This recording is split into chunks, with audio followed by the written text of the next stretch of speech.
Pacific ocean में Allison नाम के एक अमेरिकी कप्तान को देखते हैं।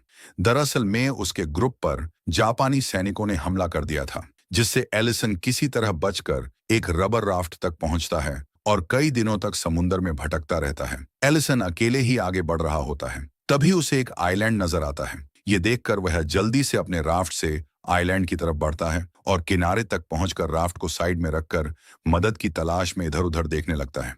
लेकिन उसे वहां सिर्फ पेड़ पौधे और चट्टानें ही दिखाई देती हैं। तभी उसकी नजर एक चर्च पर पड़ती है। एलिसन जब वहां जाता है तो उसे चर्च के अंदर से निकलती हुई एक कैथोलिक नन दिखाई देती है, जिसका नाम एंजेला है। एंजेला एलिसन को देखकर डर जाती है, पर एलिसन कहता है, डरो मत, मैं अमेरिकन हूँ, तुम्हें मुझसे कोई खतरा नहीं है। वो एंजेला से पूछता है, यहाँ कितने लोग रहते हैं? इस पर वो कहती है, मैं यहाँ अकेली रहती हूँ। ये सुनकर एलिसन को यकीन नहीं होता। एंजेला एलिसन को अपने ठिकाने पर ले जाती है और उसे खाना देती है। एलिसन उससे पूछता है, तुम यहाँ अकेली क्यों रह रही हो? एंजेला कहती है, मैं एक पादरी के साथ इस आइलैंड पर आई थी। हमारे कुछ बुजुर्ग पादरी को जापानी सैनिकों से बचाकर निकालना था, लेकिन जब हम यहाँ पर पहुंचे तब तक जापानी पहले से ही आइलैंड पर आ चुके थे और वह उन पादरियों को पकड़कर अपने साथ ले जा चुके थे।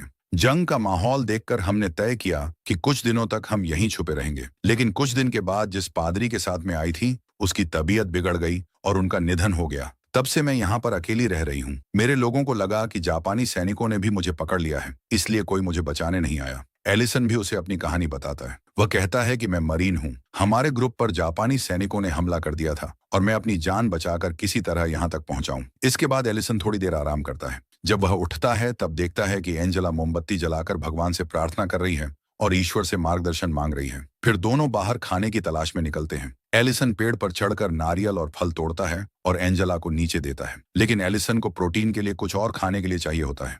तभी उसे समुद्र में एक कछुआ दिखाई देता है। ये देखकर वह रस्सी और लकड़ी लेकर राफ्ट में बैठता है। एंजेला भी उसके साथ बैठती है और दोनों कछुए की ओर बढ़ते हैं। पर एलिसन के लिए कछुए को पकड़ना इतना आसान नहीं होता। वह इस कोशिश में समुद्र में गिर जाता है, मगर एंजेला की मदद से वह कछुए को पकड़कर दोबारा राफ्ट में आ जाता है। इसके बाद एलिसन आइलैंड में लौटकर कछुए को पकाता है और खाता है। वो एंजेला से कहता है, इस आइलैंड में हमारे पास सब कुछ है, अगर कोई हमें बचाने ना भी आए तब भी हम जिंदा रह सकते हैं। एंजेला उससे पूछती है, तुम्हारे घर में कौन कौन है? एलिसन कहता है, मैं अनाथ हूँ। मैं 14 साल तक अनाथ आश्रम में रहा हूँ। पढ़ाई पूरी करने के बाद मैंने आर्मी ज्वाइन करने का फैसला किया, क्योंकि मैं अपने देश के लिए कुछ करना चाहता था। एंजेला भी उसे बताती है, मैं भी अनाथ हूँ।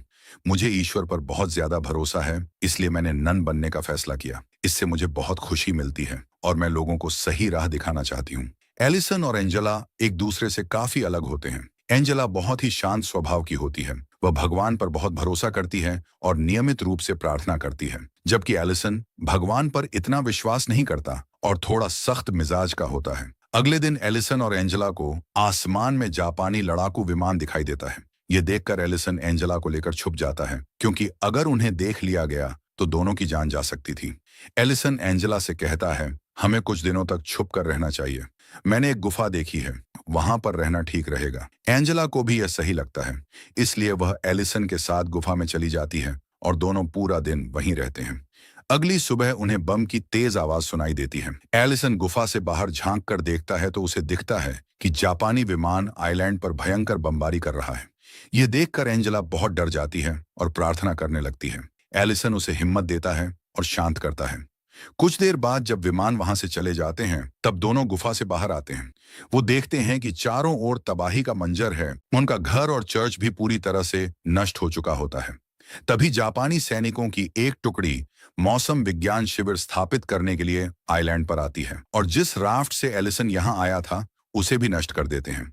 उन्हें देखकर एलिसन और एंजेला फिर से गुफा में छुपने को मजबूर हो जाते हैं। उनके आसपास जापानी सैनिक घूम रहे होते हैं। ये देखकर एलिसन सतर्क हो जाता है और एंजेला को एक और जाने को कहकर चाकू लेकर खड़ा हो जाता है, लेकिन वह सैनिक गुफा के अंदर नहीं आते और वहां से चले जाते हैं।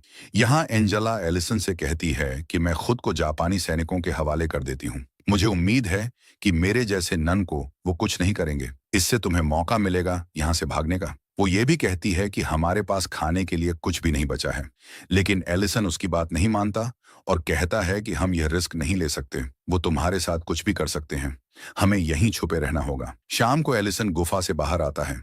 वह देखता है कि जापानी सैनिकों ने कई कैंप बना लिए हैं। उनसे बचते हुए वह दूसरी ओर मछली पकड़ने जाता है, लेकिन कुछ जापानी सैनिक उसे देख लेते हैं। तब एलिसन मरा हुआ होने का नाटक करता है। यह देखकर उन्हें शक नहीं होता और वह वहां से चले जाते हैं। इसके बाद एलिसन मछली पकड़कर वापस गुफा में आता है और एंजेला के साथ मछली खाने लगता है। लेकिन एंजेला ने नन बनने के बाद मछली खाना छोड़ दिया होता है, मगर यहाँ खाने के लिए और कुछ भी नहीं होता, इसलिए उसे मजबूरी में मछली खानी पड़ती है। कच्ची मछली उससे नहीं पचती और वह उल्टी कर देती है। फिर एंजेला बिना कुछ खाए सोने चली जाती है। कुछ देर बाद जब एंजेला सो रही होती है, तब एलिसन चुपके से गुफा से बाहर आता है और जापानी सैनिकों की गतिविधियों पर नजर रखने लगता है। वो अपने चेहरे को काला कर लेता है ताकि कोई उसे सही से देख ना सके। जब उसे मौका मिलता है, तब वह चुपचाप उनके कैंप में घुस जाता है और खाने का सामान एक बैग में भरने लगता है। तभी एक सैनिक वहां आ जाता है, जिससे एलिसन को वहीं छुपकर खामोश रहना पड़ता है। उसे वहां से भागने का मौका नहीं मिलता और स्थिति बहुत खतरनाक हो जाती है, जिससे उसे पूरी रात वहीं रहना पड़ता है। अगली सुबह जब सभी जापानी सैनिक कैंप के बाहर ट्रेनिंग में व्यस्त होते हैं, तब एलिसन धीरे धीरे बैग लेकर बिना देखे बाहर निकलता है और एक जगह जाकर छुप जाता है। उधर एंजेला जब उठती है तो गुफा में एलिसन को नहीं पाती। ये देखकर वह घबरा जाती है और उसे लगता है कि शायद एलिसन मारा गया, जिससे वह रोने लगती है। वहीं एलिसन जापानी सैनिकों से बचते हुए गुफा में वापस लौट आता है। उसे सही सलामत देखकर एंजेला बहुत खुश होती है। एलिसन उसे बताता है कि मैं खाने के लिए कैंप में गया था, लेकिन एंजेला उस पर गुस्सा हो जाती है। वह कहती है, तुम मुझे बिना बताए चले गए, जिससे मैं बहुत डर गई थी। तब एलिसन कहता है, अगली बार से मैं ऐसा नहीं करूंगा। अगले दिन एलिसन एंजेला को एक फूल और एक कंघी गिफ्ट करता है, जिसे देखकर एंजेला खुश हो जाती है। वो एंजेला से पूछता है, क्या तुम अपनी नन जैसी जिंदगी छोड़कर नॉर्मल लाइफ नहीं जीना चाहती? इस पर एंजेला बताती है कि उसने अभी तक अपनी अंतिम प्रतिज्ञा नहीं ली है और नन बनने के लिए 5 साल का समय दिया जाता है, ताकि कोई भी सही निर्णय ले सके, और वह अभी भी उस फैसले पर पूरी तरह अडिग नहीं है। दरअसल एलिसन को एंजेला पसंद आने लगी है, इसलिए वह नहीं चाहता कि वह पूरी तरह से नन बन जाए। तभी उन्हें बाहर से आवाजें सुनाई देती हैं और वह देखते हैं कि जापानी सैनिक द्वीप छोड़कर जा रहे हैं, जिससे दोनों को बहुत खुशी होती है। जापानी कैंप में छोड़े गए सामान से अब उन्हें खाने पीने की दिक्कत नहीं रह जाती। इसके बाद एलिसन एंजेला को बताता है कि वह बचपन से बहुत अकेला रहा है।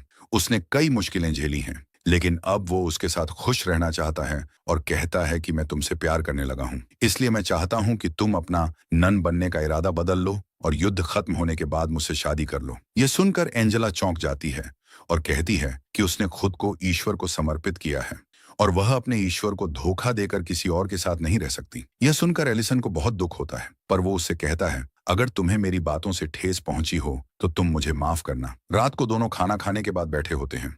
तभी एलिसन को जापानी शराब की बोतल मिलती है और वह ज्यादा पी लेता है।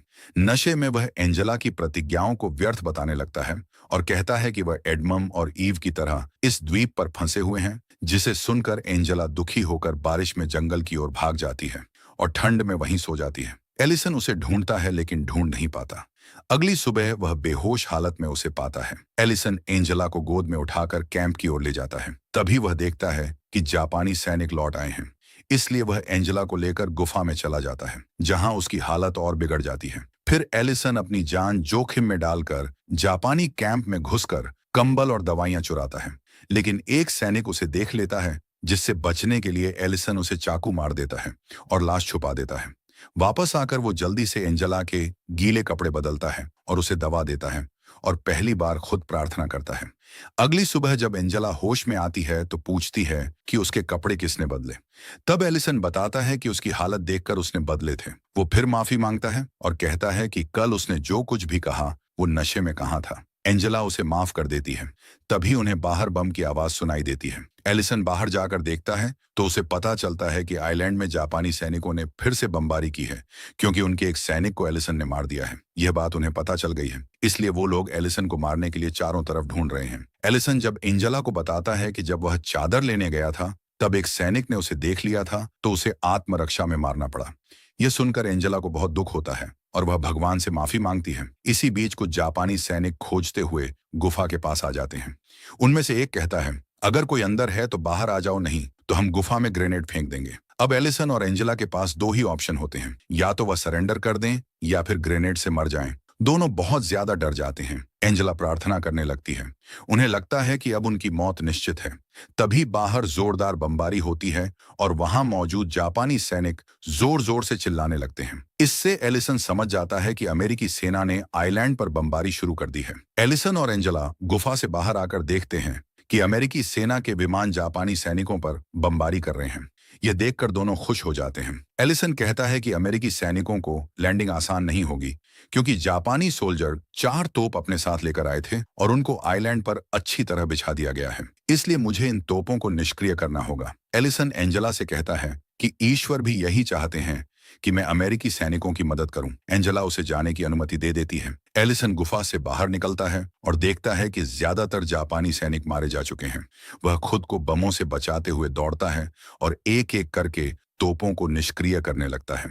इस दौरान वह बमबारी के कारण घायल हो जाता है, लेकिन वह रुकता नहीं है। किसी तरह वह सभी तोपों को निष्क्रिय कर देता है, जिससे कई अमेरिकी सैनिकों की जान बच जाती है। इसके बाद अमेरिकी नौसेना बमबारी रोक देती है और एंजेला गुफा से बाहर आ जाती है। वो एलिसन को घायल देखकर उसका इलाज करने लगती है। एलिसन एंजेला से कहता है, अब हमारा अलग होने का समय आ गया है और शायद हम फिर कभी ना मिल पाएं। ये सुनकर एंजेला कहती है, चाहे मैं तुम्हारे साथ अपनी जिंदगी ना बिता सकूं, लेकिन तुम हमेशा मेरे दिल के करीब रहोगे। इसके बाद अमेरिकी नौसेना आइलैंड पर लैंड करती है और अपना झंडा फहराती है।